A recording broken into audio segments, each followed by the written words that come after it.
last season. After retooling and expecting a playoff appearance, they ended up out of the playoffs and looking for answers.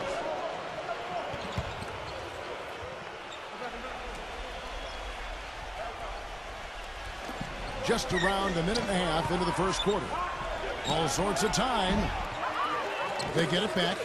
And the foul on Monte Ellis. That's his first foul.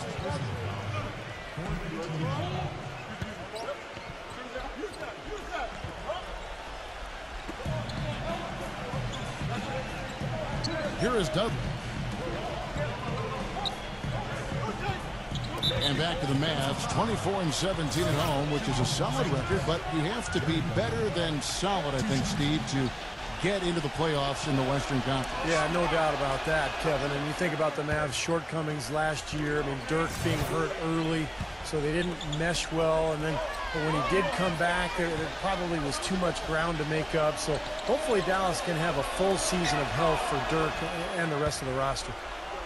The difference between being a dominant or a good team and mediocrity is the ability to win on the road. The Clippers secured their spot as one of the NBA's elite teams last season because they showed the ability to get it done on the road.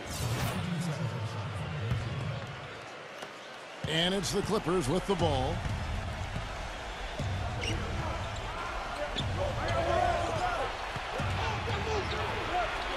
Griffin down low, defended by Carter. Griffin's shot is good. And the Clippers with one of the better road records in the Western Conference last year, going 24-17. Steve, actually tied for the second most road wins in the West, only behind the Thunder.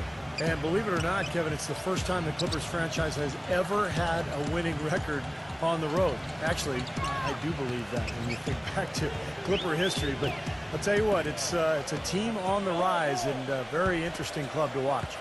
Here's Dallenberg, following the basket by Blake Griffin. Deflected. Just 2 to shoot. Out of bounds. Dallas takes possession. Really poor decision on that pass.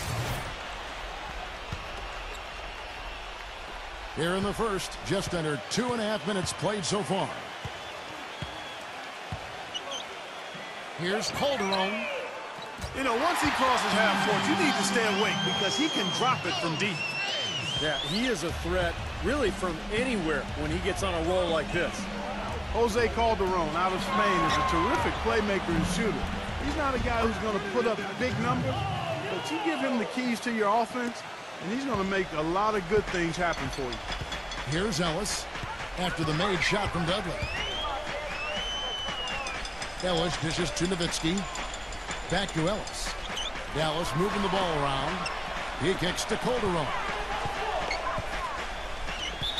Not watching the line there. That'll be a backcourt violation. And going back to Calderon, as good as he is offensively, Steve, you have to manage his matchups defensively. Yeah, especially in today's NBA. Quickness can be so deadly, and I think it's true. Calderon sometimes is at the mercy of those faster point guards in the league, but he can really play. He does an awful lot of good things out on the floor.